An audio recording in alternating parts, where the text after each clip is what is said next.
remember 40 years ago, I was living right around this area.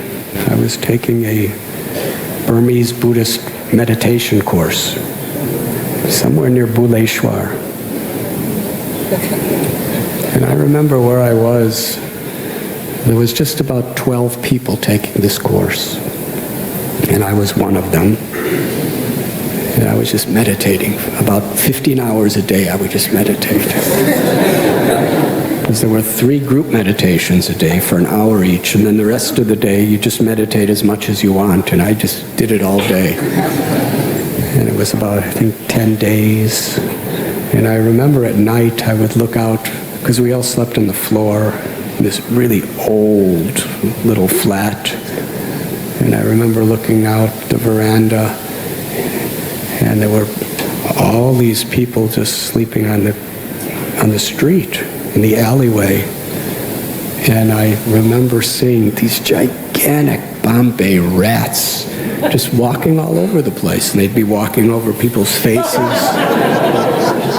walking over their bodies, and they'd be sleeping.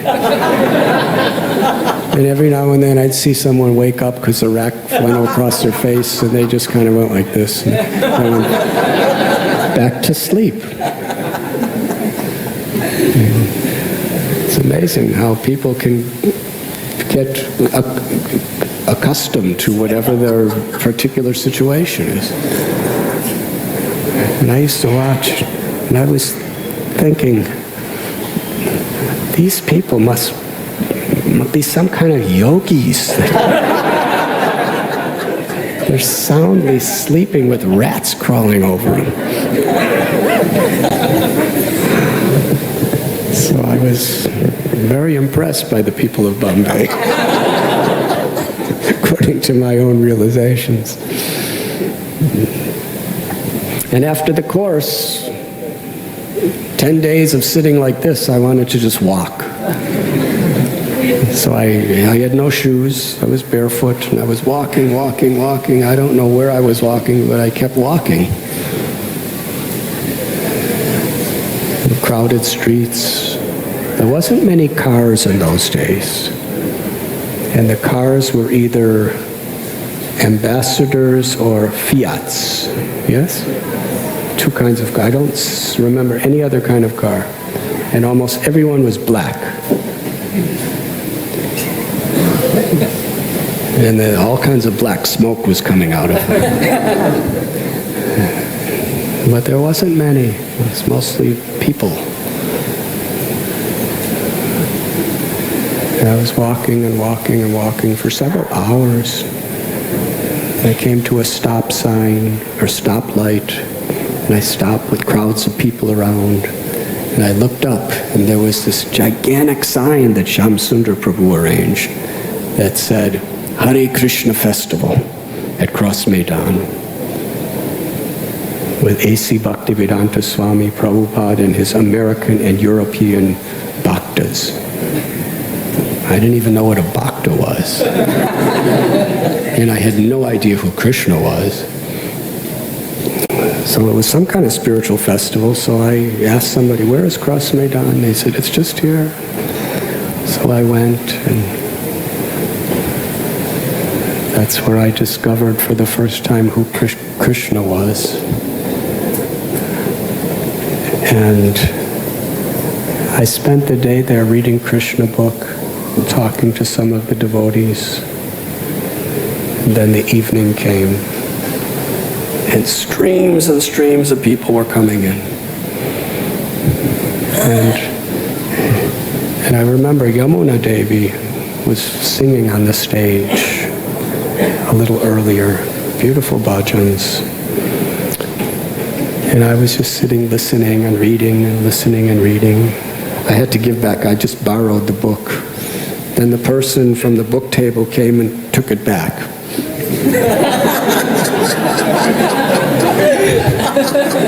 Because I had no money to pay for it. And they were not into giving free books.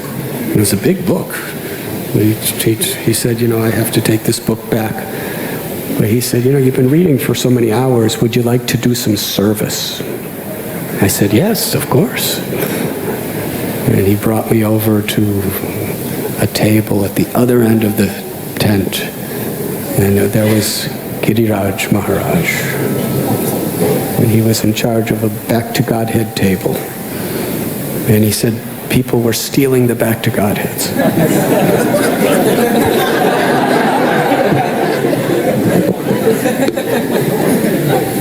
So he gave me this some sort of a little knife and told me to poke a hole in the corner of the Back to Godhead and then tie a string through it and then tie it to the table. So that was my seva. And I'm just, poking holes and tying. Some of the people were untying it and still taking it. But it wasn't my service to stop them. It was only my service to tie.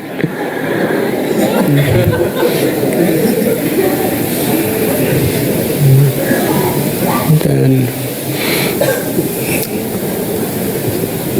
more and more people were coming until there was at least 20,000 people, massive crowd. And then Giriraj Maharaj said, "Our Guru Maharaj is speaking. Why don't you go and listen?" So I went all the way to the back of this massive crowd. The end of the tent was open into a field, and I was way back there. And devotees, there were maybe about 20 devotees on the stage. I was far away. But I remember my godbrother, Madhudvisa Maharaj, he was playing mridanga and devotees were dancing. And I was used to this Himalayan yogis. I was trained up by them. And they never danced.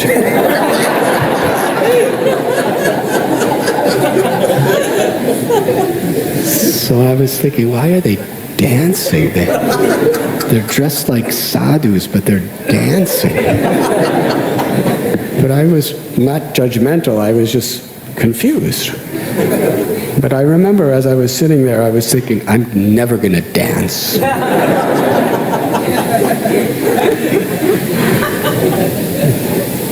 And then Srila Prabhupada came on the stage, and he offered his pranams to everyone. And then he sat on a beautiful red seat, like a Vyasasan, in the center of the stage. To our left of the stage was an altar with deities of Radha and Krishna there. I remember my godbrother Nanda Kumar Prabhu was pujari doing seva puja. And devotees were dancing, and ladies were dancing, and men were dancing, and they were all white people. So this was really a culture shock, even for a white person like me.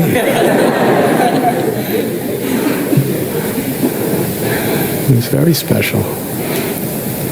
And Prabhupada sat down, and the kirtan continued, and he was playing either a gong or kartals, I'm not sure, but the kirtan was going on. And I remember he was so effulgent, and he looked so graceful, and so humble, but I was so far I could hardly see him. And I was thinking in my heart, I wish I could get closer, because I'm so far away from seeing this great saint. But I was too shy to step in front of anybody else, and everyone was packed in by the thousands and thousands and thousands. And then I saw Prabhupada call over one devotee who was Gurudas Prabhu, and he pointed out and spoke something to him. And then Gurudas Prabhu was going like this, looking out in the crowd, going like this, asking someone to come, but nobody came. And he came down off the high stage, started walking through the crowds, and ultimately came to the very back and walked up to me and said, Prabhupada wants you to sit on the stage with him.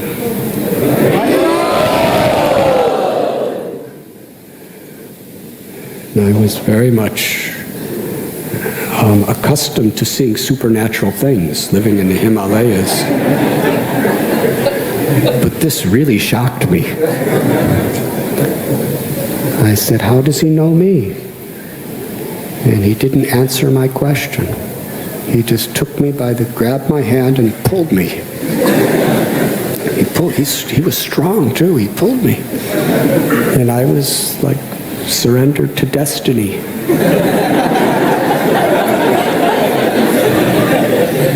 Wherever he pulled me, I just walked behind him. And he was going through all these crowds and he was getting people to move. I would never do that, but I was getting pulled, so I felt very much entitled since I was getting pulled. And he pulled me through all these crowds. It was at least 20,000 people. And he brought me right up to the stage. And he brought me right up to Prabhupada's Vyasa-san. Because there was loud sound system and loud kirtan, there was no possibility of speaking. So Prabhupada just greeted me and smiled and went like this, meaning, please, you may sit here. So I sat right about this far away.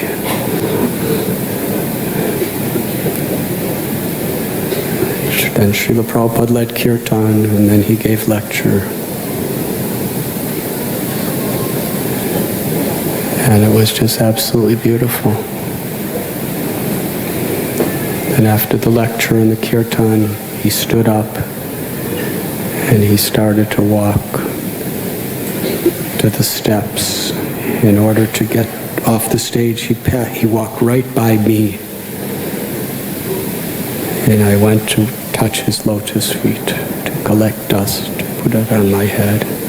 But as soon as my hand was inches from his feet, one devotee shouted, "No one touches Prabhupada's feet." And I felt so ashamed that I did something wrong.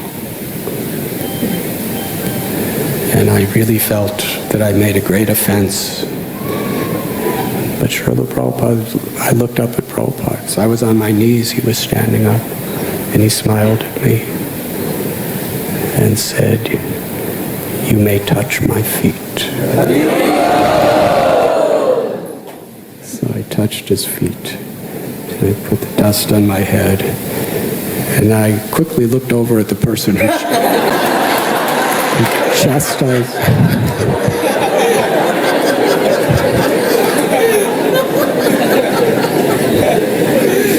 I looked at the person who chastised me really quickly, just to see if something might happen. And he just shook his head and kind of looked at another direction.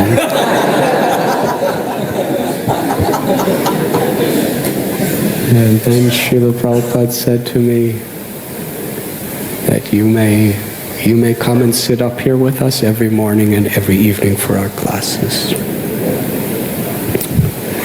Which I believe I did every morning and every evening. Morning was Hindi. There was nobody translating for me because nobody knew Hindi of the foreigners. But just the vibration seemed to really purify and enlighten me, and just to be close to such a compassionate and great Mahatma was such a treasure in my life.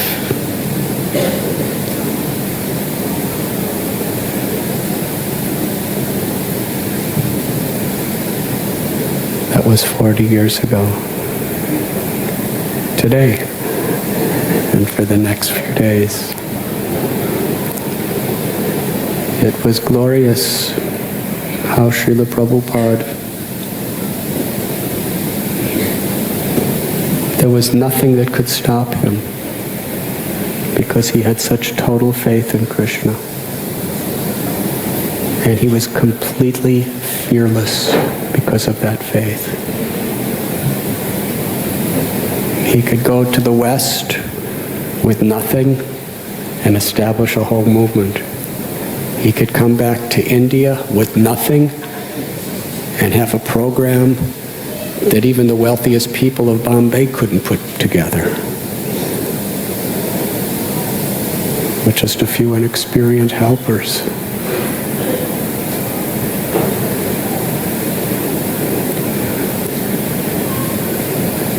It was the power of Srila Prabhupada's love, the power of Srila Prabhupada's compassion. And that program established the Hare Krishna movement in a powerful way in India.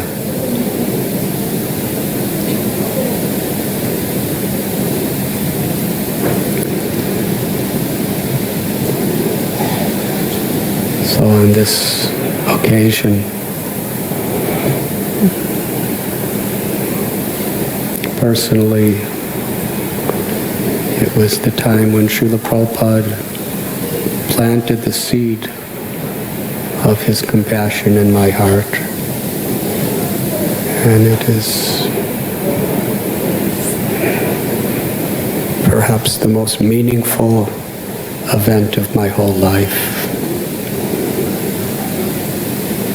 And I thank Srila Prabhupada. If he didn't put on that incredible festival,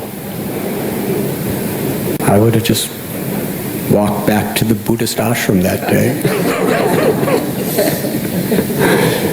And, watch the rats.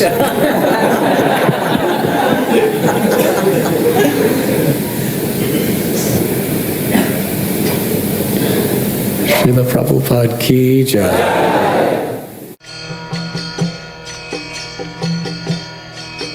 Hare Krishna, Krishna Krishna, Hare Hare, Hare Rama.